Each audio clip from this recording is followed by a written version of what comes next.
Le chapitre 989 de One Piece est sorti et je pense qu'on est tous d'accord pour dire que l'arc a définitivement basculé vers sa deuxième moitié. Fini les mises en place des différentes intrigues, les introductions de personnages et les mystères, place au dénouement par le combat et à l'affrontement entre les différentes forces en place. Je vais vous livrer nos premières réactions et vous allez voir qu'il y a beaucoup de choses à dire et pas mal de symboles assez incroyables dans ce chapitre. On va parler de la chute de Big Mom, de l'ascension potentielle de Luffy au rang de Yonko, et surtout du traitement de Franky qui peut nous en dire long sur la suite de One Piece. Alors restez jusqu'à la fin de la vidéo pour ne manquer aucun détail. Et je voulais vous annoncer la sortie d'un nouveau modèle de la Tsunachi Imperial Collection dédié à l'adorable Kawamatsu. Vous pouvez le commander en poster ou en t-shirt juste en dessous de cette vidéo et les 6 premiers modèles dédiés au fourreau rouge sont toujours disponibles et c'est le meilleur moyen de soutenir la chaîne tout en représentant le clan Kozuki, alors je compte sur vous. On ne perd pas plus de temps et on commence. Parlons tout d'abord du cas Big Mom, sur lequel il y a quand même pas mal de choses à dire. Et avant même de vous donner mon avis, j'aimerais que vous me donniez le vôtre en commentaire. Que pensez-vous du personnage, de son traitement et que pensez-vous qu'Oda en fera dans les chapitres à venir?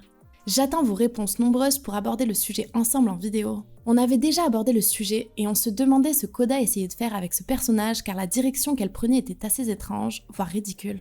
Le chapitre 989 n'arrange pas les choses et empire même son cas puisque les Mugiwara parviennent à littéralement ridiculiser la Yonko et le tout sans même avoir à faire le moindre effort.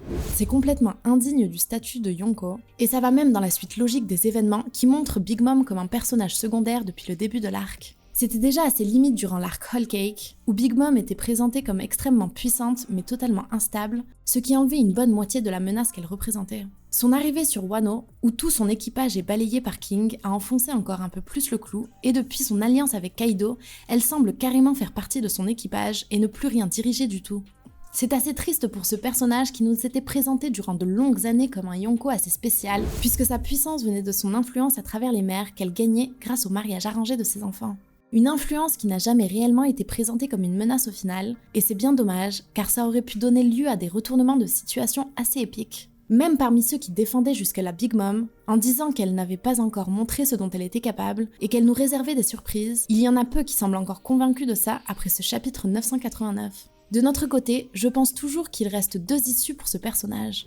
La première est infime, Big Mom pourrait effectivement créer la surprise en mettant KO ou en tuant un personnage important dans les chapitres à venir. Je n'y crois pas réellement, mais ce serait le minimum pour contrebalancer toutes les humiliations qu'elle a subies durant les derniers chapitres. Il reste très peu de lecteurs pour la prendre au sérieux, et si elle ne pose pas un geste réellement significatif, elle n'aura plus jamais cette aura de Yonko qu'elle avait auparavant. L'autre solution, qui me paraît plus probable, est qu'Oda s'en serve pour faire atteindre officiellement à Luffy le statut de Yonko. Pour être Yonko, il y a plusieurs conditions à réunir, dont la principale est celle de faire tomber un autre Yonko. C'est de cette façon que Barbe Noire s'est hissé au statut d'empereur en tuant Barbe Blanche, puis en mettant en déroute le reste de son équipage après son affrontement avec Marco. Une autre condition est celle d'avoir un équipage redoutable, et c'est clairement le message qu'Oda nous fait passer dans ce chapitre. Il ne faut plus prendre à la légère les Mugiwara, qui parviennent à tenir tête à 2 Yonko, même si forcément, il y aura des difficultés plus importantes à venir dans les prochains chapitres. Hyogoro le dit lui-même, malgré l'armée importante de Kaido, la présence de 2 Yonko et le fait qu'ils soient sur leur propre territoire, il n'a pas l'impression que les forces de la rébellion menées par Luffy soient sur le point de perdre. C'est un détail très important puisque ça en dit long sur le statut de Luffy et de son équipage qui font pour le moment jeu égal avec 2 des 4 pirates les plus puissants du Nouveau Monde. Et les Mugiwara n'ont même pas encore dévoilé tous leurs atouts. Si je dis ça, c'est que la 3e condition pour être Yonko est de posséder une flotte qui permet de se défendre ou d'attaquer en cas de conflit majeur, mais qui permet surtout de protéger les territoires du Yonko en son absence. Les Mugiwara en possèdent une, et elle n'est même pas encore intervenue dans ce conflit. Si c'est le cas, bien plus que de faire jeu égal, ils pourraient carrément prendre l'ascendant sur Kaido et Big Mom et présenter une réelle menace pour eux. C'est ces éléments qui me font dire que Luffy n'a jamais été aussi prêt pour être un empereur. Il est puissant, il a de l'expérience, il est entouré d'un équipage complet et redoutable, et possède une flotte qui l'est tout autant. La seule chose qui lui manque est de faire tomber un Yonko pour que le monde entier le considère comme un empereur. On avait eu un teasing de cette progression à la fin de Whole Cake lorsque Big News qualifiait Luffy de 5e empereur. Sauf qu'on ne devient pas empereur grâce à un article dans le journal. Ce n'est pas comme ça que la piraterie fonctionne, il faut le mériter et aller le gagner à la sueur de son front sur le champ de bataille. Pour moi, Big Mom pourrait donc servir à ça, faire passer Luffy au stade Yonko, et ça reviendrait sur la promesse qu'il a faite lorsqu'il lui a parlé par Dendenmushi interposé sur l'île des Hommes Poissons. Il avait dit qu'il viendrait dans le Nouveau Monde pour provoquer sa chute et s'emparer de l'île des Hommes Poissons afin de la libérer définitivement. S'il fait tomber Big Mom maintenant, il deviendrait propriétaire de ses territoires et elle ne serait plus une menace pour l'île des hommes-poissons de manière définitive. De plus, contrairement à Marco qui a pris la relève de son capitaine pour le venger lorsque Barbe Noire a tué Barbe Blanche, Luffy n'aurait pas ce problème. Il a déjà vaincu Katakuri et a gagné son respect, et il ne devrait donc pas tenter de venger ou de faire perdurer la domination de la famille Charlotte sur les mers. Les Charlotte pourraient finalement se contenter de leur royaume, eux aussi libérés de la folie de Big Mom, qui leur a causé quand même pas mal de tort. J'ai l'impression qu'Oda a littéralement tout mis en place pour que Luffy finisse par remplacer Big Mom. Je pense qu'on peut clore là-dessus sur le cas Big Mom, et je vous rappelle que j'attends vos analyses et prédictions en commentaire. J'aimerais qu'on parle un peu de Franky et de son traitement dans les derniers chapitres qui nous en dit long non seulement sur le futur du personnage, mais aussi sur le futur de One Piece. Je vous en parlais dans une grosse vidéo dédiée au futur de Franky, que je vous invite à aller voir car elle est assez extraordinaire et aborde des détails et des indices vraiment troublants sur ce qui pourrait se passer. Oda semble donner à Franky une place sous les feux des projecteurs alors qu'il avait été laissé en retrait durant plusieurs arcs. Après une intervention remarquée au chapitre 988, il est littéralement l'un des éléments, si ce n'est l'élément central du chapitre 989. On le voit non seulement faire face à un Yonko sans trembler, dans une réplique déjà légendaire concernant Luffy, balayer un number sans souci, mais ses interventions semblent également reprendre une place de choix dans l'aventure.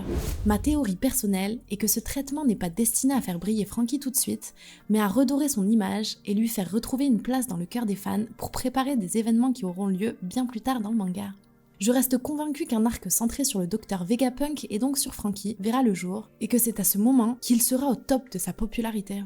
Tout comme je suis convaincue qu'Usopp aura son heure de gloire lors de l'arc Elbaf. Tout ceci nécessite une mise en place bien en avance afin que ça n'ait pas l'air sorti de nulle part, et c'est sûrement ce qu'Oda est en train de faire.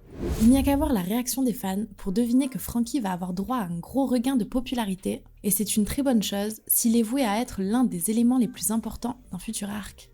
La mention faite à Punk Hazard dans ce chapitre n'est pas un hasard non plus, je pense, puisque le docteur Vegapunk est étroitement lié à cette île.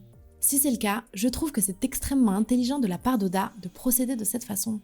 Non seulement il permet à l'équipage d'être mis de nouveau en lumière, mais il pose également les premières pierres qui serviront aux futurs arcs qui arriveront. D'ailleurs, c'est aussi selon moi la raison pour laquelle Zoro n'occupe pas encore une place centrale dans les derniers chapitres. On le voit un peu se battre, mais globalement, il est encore légèrement en retrait. Je pense que c'est simplement parce que lui, contrairement aux autres, est destiné à réellement briller dans cet arc et Oda profite donc de quelques chapitres pour mettre en avant les autres Mugiwara avant qu'on ait un focus complet sur Zoro. En tout cas, c'est la façon dont je vois les choses et il faudra attendre pour savoir si ça se confirme. Pour finir tranquillement cette vidéo, on va passer en revue les petits détails que j'ai trouvé vraiment cool dans ce chapitre. La réaction de Momonosuke face à Yamato est exactement le genre de scène que j'attendais et l'expression de Momo et Shinobu est juste excellente. C'était sûr qu'on allait avoir droit à de l'humour concernant Yamato et Momo et je pense que ce n'est que le début. Mais retenez bien, cet humour laissera certainement place à un grand moment d'émotion entre les deux lorsque Yamato révélera à Momo tout ce qu'il sait à propos de son père, Oden. Et enfin, difficile de ne pas parler de la dernière double page qui nous montre enfin l'équipage au complet et plus apte que jamais à affronter les défis qui les attendent. Ce passage nous renvoie directement à une scène tout aussi mythique qui remonte à quasiment 10 ans aujourd'hui. Et on peut dire que ça fait plaisir de les revoir tous ensemble, surtout après l'arc Whole Cake qui avait éparpillé un peu partout l'équipage pendant un long moment. Il reste encore énormément de détails et de théories à traiter, mais on va en parler tout au long de la semaine à travers plusieurs vidéos, alors je compte sur vous pour vous abonner et activer les notifications pour n'en manquer aucune. Likez cette vidéo pour aider à son référencement et toucher encore plus de pirates, c'est très important pour nous soutenir. Passez un excellent week-end et on vous prépare déjà la suite de ce qui arrive cette semaine. En attendant, portez-vous bien et à très vite pour de nouvelles aventures. A bientôt sur le Blue Channel.